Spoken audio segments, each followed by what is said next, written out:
Hey guys, welcome back to some more AFK Arena. Today we're back over in the YouTube account and we're going to be looking at the Treasure Scramble guide from the AFK guides. Now we know this is imperative when it comes to the Treasure Scramble. You can see we only have a very short amount of time before this starts, roughly 1 hour and 48 minutes. But when we start looking at the two new light bearer heroes that we have, number one being Alvida, which is really a big game changer within the Treasure Scramble itself. And then also looking at the awakened version of Estrilda. This is another one that is making and really prevalent within the Treasure Scramble. All right, so here we are looking at the Treasure Scramble Ice Debuff Guide. Big shout out to the AFK guys for putting this together every single iteration.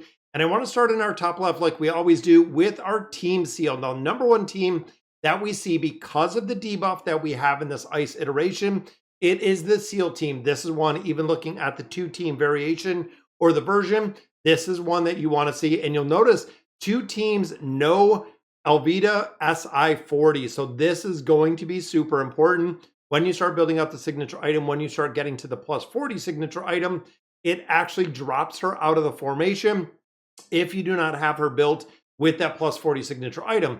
But looking here we have the awakened version of Thorn, the original version of Taylene, Alvida's in there, Sheltier, and then Mira and the seal as well. Now you can also see that there are a lot of substitutions in here. This makes it very friendly as a pay-to-win player, makes it super friendly as a free-to-play player, because you can go through here and build out the teams based on the heroes that you have within formations and being able to build this out in its entirety. Now for me, because I don't have that 40 Alvida within that signature item, I'm actually going to look at some other variations, and depending on who I choose within the team, definitely using the seal.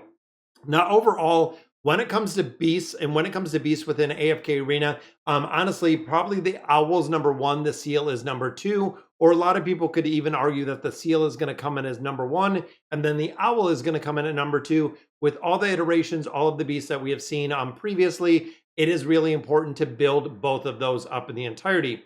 Then we get into our second team, which is the awakened version of Shemira. Now, Shemira, of course, super effective in here. Even looking at Bron, we do have our buffer in here with Jerome, awakened version of Athalia. When we start looking at Envy, when we start looking at Athalia, both of them have a massive utility within AFK Arena. And you can see they're actually the substitute for each other right here. If you're looking at your two-team variation, this does include the awakened version of Strilda. Even the four-team iteration does have that awakened version of Estrilda. And then, of course, this is running the Owl, but you'll notice down here that it is the Ice Crown down here for the crowd control. And again, there are a lot of different variations, a lot of different versions in here. Also, the version right here with Lysander, overall, a lot of players did not build him. And again, not seeing a crazy amount of utility out of the hero. And a lot of players I know have just chosen to go ahead and pass and not build him at all. Looking at team number three, this is Alna, and this is where you bring in Skyland. So for me personally, since I do not have Skyland, you can see the substitutions are Scion, and it is also the awakened version of Iran. This is the reason why I built Iran and why I really focused on building him a lot higher, was knowing for a fact that we were not going to build that draconic version of Skyland. We know Iran was going to be the version in here, and you can see the Iran version as it sits right here. So actually dropping out Kregor and then dropping in Mishka and then dropping out Halia to get land, making it a very good formation. Now you also have to note that some of these heroes do overlap. So if you're doing a bunch of substitutions in here, because even down here with Scion and Ulna, but if you're doing a lot of substitutions in here, chances are when you start getting to 4, 5, 6 teams, that you could be using those heroes in the entirety.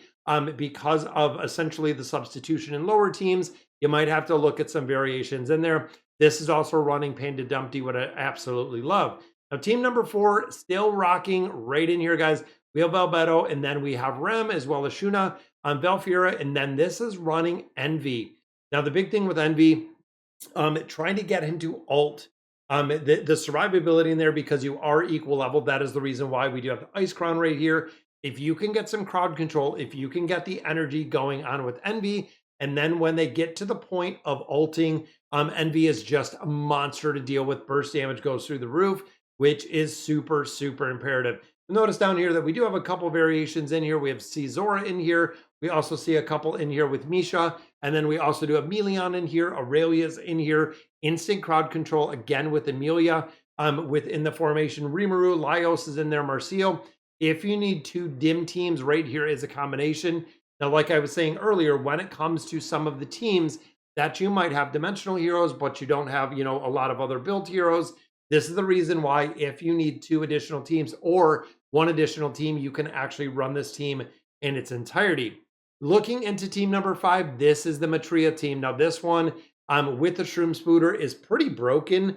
Even in here, looking at Nox, looking at Milion in here, looking at Zora, this makes Zora a pretty big damage dealer in here, as well as Hildwyn for that kind of mitigation factor in here. And also, we know Matria is a little bit more difficult to kill.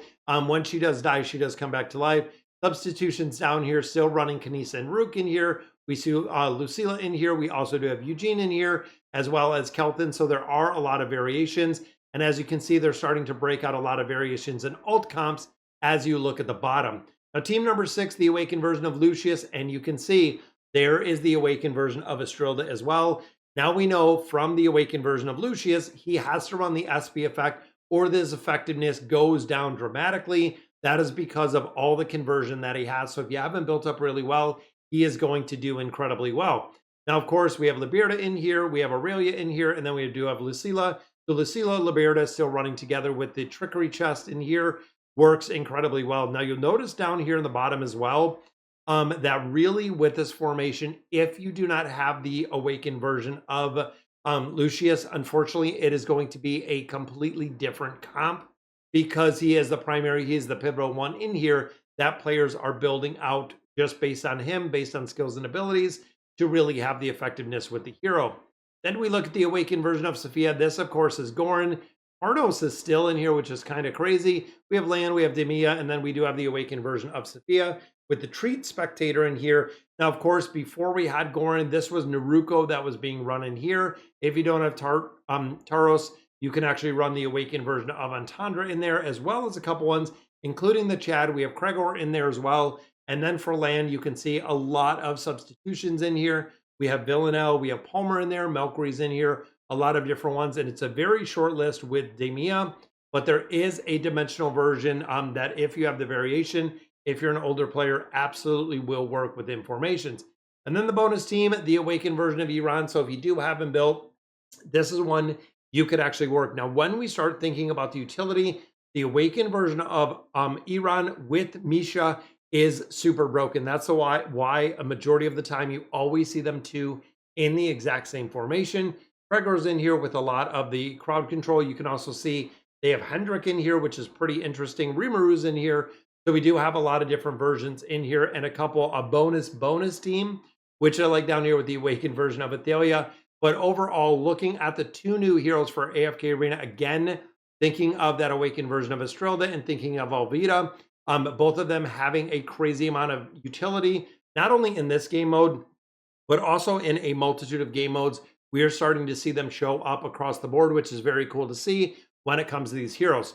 All right, guys, so that is going to do it for today's video. I'm going to put a link down below to this guide. Big shout out again to the AFK guys for everything they do. And this is, of course, the Ice debuff guide. Go ahead and set your teams, and hopefully you'll score a little bit better within the Treasure Scramble. But again, that is going to do it for today's video. Let me know in the comments what you guys think. And as always, thank you guys for watching.